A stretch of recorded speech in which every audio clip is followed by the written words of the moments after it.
You're watching MaxPreps SoCal. But I'm taking the underdog in Sierra Canyon. Wow. Jahleel, there it is, right off the top. Producers wasting no time. Welcome to MaxPreps SoCal. Over the next half hour, we're going to spotlight this week's championship games and some of the biggest performances from last Friday. Come on in. I'm Hayre, joined by former LA Charger Jahleel Addae. And before we start this loaded championship episode, Leo, you knew it was coming, right? I knew it was coming. Hey, I swung for the fences, and sometimes when you swing for the fences, you strike out. I usually bet on myself, but I was dead wrong on that one, I have to admit. Mater Dei shut me up. But wait, there's more. The weather may be shaky, a little bit of rain. That may change the game plan. That may change things with Wyatt Becker, how he can sling the ball around the field. They may have to lean more on the running game, but I'm taking the underdog in Sierra Canyon. Wow. Wow. You know what my coach calls that when I was playing? Loud and wrong. Loud and wrong. Hey, you know what, though? I give you credit for swinging because Sierra Canyon was doing their thing all season long. And in Mater Dei, they are who they are, right? They are who they are. Too powerful. At the end of the day, they are too powerful, too many studs. Hey, Mater Dei, I will say, I'm sorry. I bet against you and you shut me up. We'll see how it goes this week. Public apology. There we go. All right, we have a show to get to now. Here we go, the new California State Top 10, and there's a change at the top. Mater Dei supplants St. John Bosco. Interesting. They're the #1 team in the state now. El Cajon's Granite Hills made the biggest jump from 19 to 7. Servite also entered the top 10. Now, St. John Bosco survived a classic against Centennial, 43-42 on Friday night. After driving down the field, Cordell Hatcher punched it in to make it a 1-point game with 8 seconds to go. Huskies went for 2 in the win, but got denied by that stout Braves defense. St. John Bosco advances to the championship game at the Coliseum on Friday. They're going to defend their Division I title. As for Mater Dei, they handed Sierra Canyon their first loss of the season, 42-14 last Friday. We alluded to it. The defense forced an early fumble and was all over quarterback Wyatt Becker and the Sierra Canyon offense. Senior Ajon Bryant led the way for the Monarchs on offense. A team-high 124 total yards, including a 55-yard touchdown in the first quarter. Mater Dei, St. John Bosco, and all the other schools in the championship games were in Long Beach this past Monday for the 47th annual CIF Southern Section Football Luncheon. Jahleel and I were there as well and spoke to several teams, including the Monarchs and Braves. We're going to approach this game as an isolated, separate event, and I think our kids are mature enough to know that, and you have to be able to have faith and belief in your kids that they're going to listen to the messaging and they're going to go out there and compete, and that's what our guys are going to do. I have no doubts that we're going to put that first game behind us because it really didn't matter. We're underdogs again going into this game, which is right where we like to be, and we're going to go out there and play Bosco football. We just have to execute. The coaches spent the long weekend putting together a good game plan for us, and we just got to go out there and execute it. It wasn't due to effort, wasn't due to focus, it was just a lack of execution. I think that came down last game, and I think, like I said, the boys understand that, and I think the coaches understand that, and I think, well, I know we'll have a better showing on Friday. I think that loss really brought us together, as a team, and then once the playoffs started, we've only been growing from there. All right, so the rematch is set. Jahleel, what's it going to take for each team to win? Starting with Bosco, Coach Negro already saying, hey, we're the underdog in this one. Yeah, they have to feel some kind of way when you say, hey, we just played these guys a few weeks ago and we beat them 28-0, and now we're the underdog. So that's just an extra fuel in the fire for Bosco to come out and play. But Bosco has to stop the run. Mater Dei's offense hasn't been hot, but just last game, they were hot. They have to stop the run, force Elijah Brown to drop back and pass. And when they do, Marcellus Williams, the USC commit who I caught up with, Peyton Woodyard, a big-time safety headed to Alabama, need to take the ball away. Mater Dei, though, we talked to Coach McManus. He said there was a variety of things that happened in that game that they will adjust to. What will it take for them to beat Bosco? Yeah, Coach McManus said, I don't think, I know. But what he needs to do is, I think they have to self-scout, look and see what worked, what didn't work. Establish a running game.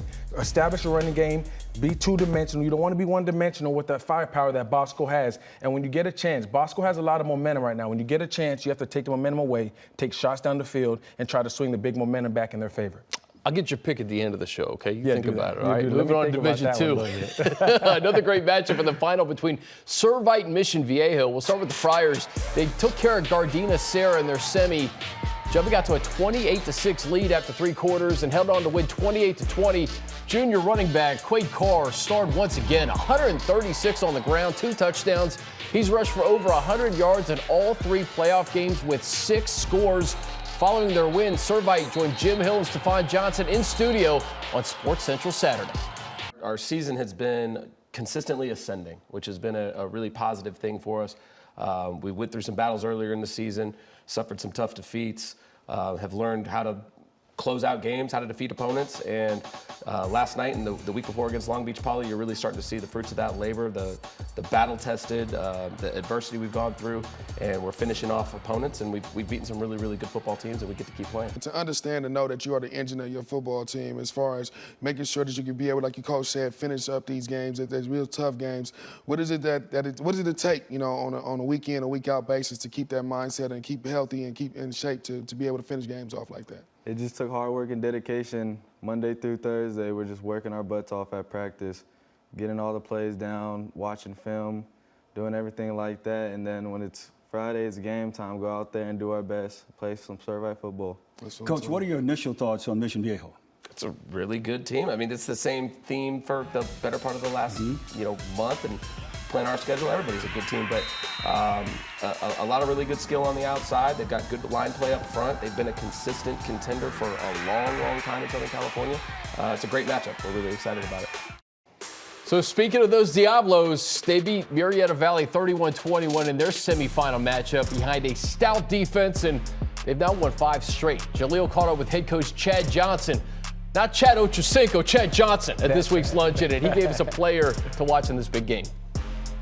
One of the guys is Jonathan Asuncion, one of our linebackers. He's had a phenomenal game last week. He's been playing really well lately. He's one of those undersized linebackers that maybe a college says is not tall enough or not big enough or not fast enough or whatever it might be. But as a high school football player, he is nails for us. All right, Jahleel, who are you picking in this one and why? I'm picking Mission Viejo. When you look at Mission Viejo as a team, Coach Johnson has done a really good job with them over this year and just has them really well prepared. He says he has 22 starters that started in the season and are healthy still. That's a big time when you come into a game like this deep into the season, and you have a lot of your starters still available for you. And then you look at Servite, Quid Carr's a beast, over 1,100 yards rushing, 16 total touchdowns. But I think just their lack of experience, the youth on their team, is going to be difficult for them to overcome in this championship. Hey, they're battle-tested playing in that conference with Mater Dei and St. John Bosco, but you said at Mission Viejo, man, they are tough. All right, a pretty incredible story playing out in the Division 8 playoffs. Once 2-8 at the end of the regular season, Charter Oak, they've won 3 straight games, and now they're going to play for a CIF title. After a dominant 42-16 win over Palmdale's Highland last week, Charter Oak now 5-8 and in the Division 8 final against Fontana's Europa Hills, who came into this playoffs at 4-6 themselves. It's the school's first title game appearance since 2015. They're looking for their first CIF championship since 2009. I caught up with head coach Dominic Farrar and asked him to put this team's playoff run into words. Humbled, grateful. The adversity and the perseverance that we went through for these young men to show that kind of resilience. Our strength of culture, their strength of character. I couldn't be more proud of them and our coaching staff. Everybody's kind of worked tirelessly. We've kind of kept our head down and kind of controlled the controllable and ignored the noise. And I think this is a testament to what we stand for and what we represent. And there's a whole heck of a lot of pride in our tradition. So, Jahleel, we've talked about this team the last few weeks. Quite simply, a dream run for the Chargers. Yeah, it's amazing when you look at it and you say a 2-8 team. We would have never thought that we'd be talking 2-8 versus a 4-6 team in the regular season playing in the championship. But you look at coaching, when you talk to him, all he says is, we're thankful to be here. We're thankful to be here. And it just takes a group effort of us building this camaraderie, never losing faith, and always believing, not listening to no outside noise, believing what we have in the program and what we can accomplish. And they're here, and they mean business. So what do you see in this? An opportunity to go to 6-8, but with a ring on your finger. Hey, ring on your finger, man. Jewelry makes everything better, man. Jewelry makes everything better. I remember when I was a little single kid running around San Diego back in the day. Now I'm married with the jewelry on, and it makes everything better. So those guys are looking for a ring, and I think they'll be able to get it. Life-changing experience. All right, coming up, we're going to check out the championship matchups in the city section, including Garfield Birmingham in the Open Division, plus a preview of the MaxPreps SoCal Game of the Week, the Division 4 championship between Corona Del Mar and Lucerne. This is Coach Frank McManus, Mater Dei High School, coming at you from Santa Ana, California. You're watching MaxPreps SoCal.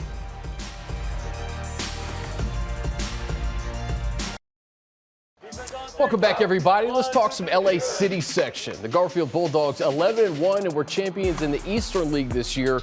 They're about to face their toughest test yet in Saturday's Open Division final against the three-time defending champs, Birmingham.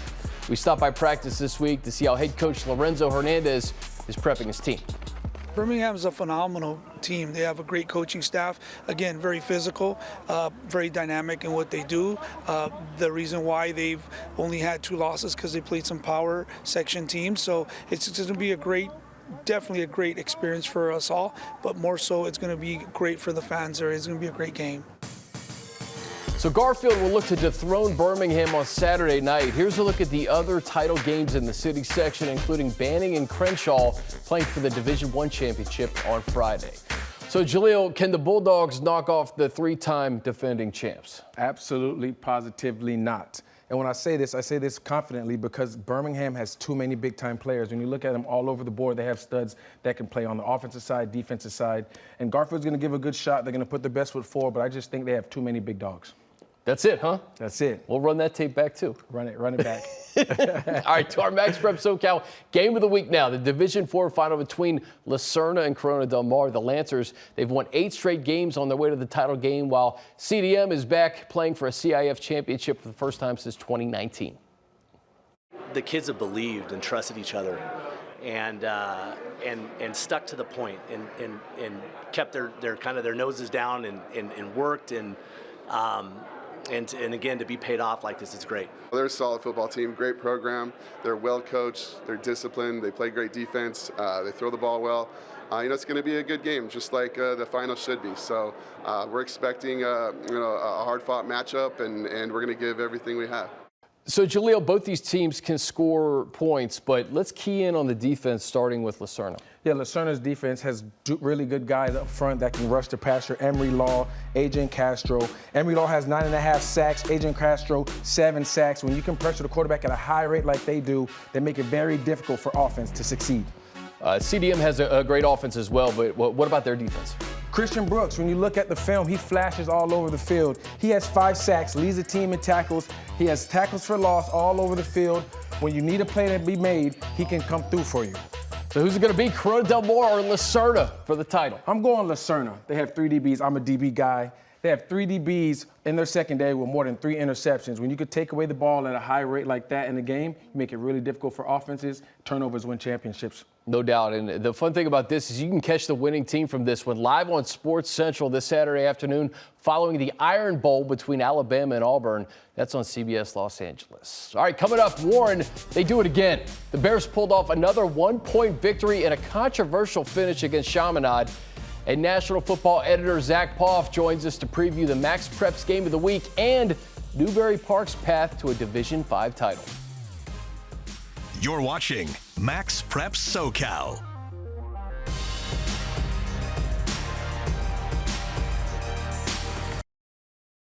Hey, championship, baby. Hey, we come for it all. We getting a ring this year. We getting a ring this year. There it is, an electric scene at Warren High School following the Bears' 36-35 overtime win over Chaminade. Running back Kelton Strickland connected with wide receiver Jace Brown on the 2-point try to win the game. Warren will be playing for their first ever Southern Section Football Championship after 3 straight 1-point victories. I think that's what it is. We just kind of, our kids are just so resilient as well, and I just love the way they fight through adversity all year, and here we are. The way you won this last game, too, one of the best play calls I think I've ever seen, the 2-point play. You got to have those kind of things in situations like that. We didn't want to go into overtime anymore, you know what I mean? We game before, I think, we're just aggressive, and that's how I've always coached, and, go for the win, and, they had momentum at the end when they scored first in overtime, and so the best way to snap momentum is just to end the game. All right, joining the show now, MaxPreps National Football editor Zach Poff. And Zach, the CIF later admitted the refs missed an illegal formation on the last play of that game, but hey, doesn't matter now. How impressive has Warren quarterback Madden Yamaliava been these playoffs? Hey, it's coming down to the point, man. Just keep the game close if you're Warren, and Mater Dei is going to make some big-time plays down the stretch. We've seen him in the 3 playoff games. They've won them all by 1 point. He's thrown for at least 300 yards and 3 touchdowns in all 3 playoff games. you can take it to the bank, man. I'm taking Madden, Iamaleava, and that dangerous receiving core in Warren to win the D3 section title on Friday or this weekend. I think he's going to throw for 300 plus and at least 3 touchdowns once again.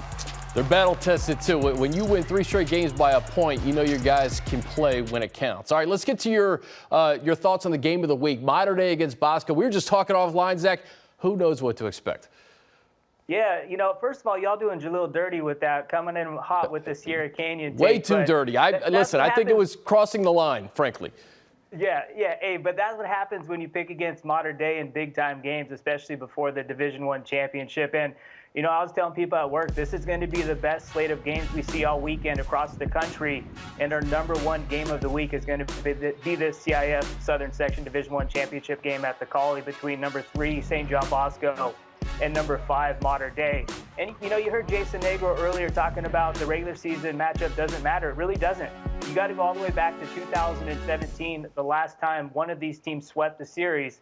And that 2017 Mater Dei team was the best team I've ever seen in high school football. So this is going to be a new game on Friday. It's going to come down to coaching adjustments. And a guy I think that's going to make big-time plays for Mater Dei, who's been a stud so far in the playoffs, is Ajon Bryant. He's one of the kind of underlooked guys from Mater Dei because they have so many 4 and 5 stars. But I think this is going to be a guy that's going to make some key plays for Mater Dei. And I think they're going to even the series up and take down St. John Bosco in a very, very competitive game. All right, the loaded baked potato matchup, Servite versus Mission Viejo in Division II. Yeah, this one, man, this is a toss-up for me. You know, the thing I respect about both these programs is they played big-time schedules this year. You saw Mission Viejo go all the way out to Washington, D.C. and play DMV Power St. John's. Servite, obviously, in the Trinity League. But I'm kind of leaning Servite here. I just look at the road to the D2 championship game. It's been a little tougher. They beat Long Beach Poly in overtime, and they answered that beating a very talented Gardena Sarah squad. And I think that's going to bode well for them come this weekend on Saturday. And I think they're going to get a tight win against a very red-hot Mission Viejo team that's won 5 in a row. All right, Zach, finally, what about this Division V final between Newberry Park and Orange Vista? If you like, you know, explosive offense, this is a game to watch. You know, Brady Smigel, this dude's a stud. He's only a sophomore. He comes into this game. He's already thrown for 95 touchdowns throughout his high school career. This year, he's got 3,800 plus yards, 49 touchdowns. And you got to talk about Shane Rosenthal. This is a dynamic playmaker on both sides of the ball. He has 118 receptions already, 1,800 plus yards, and he's also got 12 interceptions on defense. I think these two studs are going to find a way to get it done and bring home that D5 section championship for Newberry Park. And expect both these guys to be in the mix when we come out with our MaxPreps All-American teams for the best players in the country in the respective classes on December 19th. Zach, you're the best, man. It's safe to say we'll have a lot to talk about next Wednesday. Appreciate you, man. Yeah, man. Hey, stop doing Jahleel dirty like that, all right? I know, man. Listen, not my responsibility, okay? Still to come, 100-year-old history in the making for Simi Valley High School. We've got to give a little love to the Pioneers. That's next.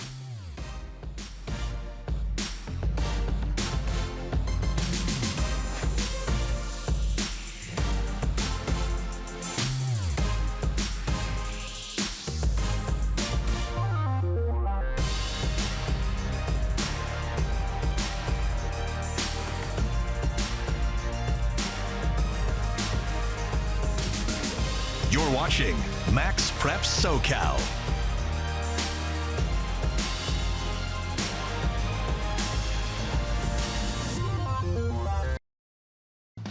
All right, here's a look at the games our MaxPreps SoCal crews will be at on Friday and Saturday, including the Division III final in the southern section between Warren and St. Bonaventure on Saturday. And speaking of the Bears, let's listen in to this call of their latest one-point win, courtesy of former Sports Central PA, Colin Yee. Game on the line. Iamaleava. The snap. Oh, what a play! Complete to Brown. And Warren, for the first time in school history, is going to the CIF Southern Section Championship. The handoff to Strickland and a perfect pass to Jace Brown. And Warren calls game. First of all, Colin, that call was awesome. Secondly, Jahleel, that play call was awesome. It was awesome. It was a play that they looked like they had in their bag for a long time now. When you look at the play, it was a different formation. You said that there was some controversy about if the guy was off, if the offensive lineman was at the right side or not, if it was an eligible play, but it was gutsy. It was aggressive. It shows that the coach has a lot of confidence in his team, and they went out and delivered in dramatic fashion. Here it is. All right, before we go, your stat to know this week. A few teams are looking for their first ever CIF football championship, including Simi Valley. The school has been around since 1920. The Pioneers are playing in just their second championship game. They're looking for their first title in 103 years. It's like the Chicago Cubs, Jahleel. It is. It'd be awesome to see them get one. Obviously, man, when you're in high school, this is the stuff that matters. You don't remember the practices. You don't remember the wins and the losses, but you remember the memories of the game. You remember how it went down, and you remember the feeling that you had with your buddies. All right, so I waited till this moment. Mater Dei Bosco. Jahleel picks who? Mater Dei Bosco showdown in Southern California. At the Coliseum. At the Coliseum. Fight on. I'm going Bosco. Mater Dei, yes, 2 weeks in a row I'm going against you. Bosco, man, it's loaded. If I was in Vegas, I'd be a betting man. Every time they play Mater Dei, they get the good side. And guess what? Mater Dei is the favorite again. St. John Bosco has to say, you know what? It's time for us to really put our foot on their neck and finish them. There it is. All right, hey, we got the tape regardless, and we'll play next Wednesday. That does it for us. We'll see you next time.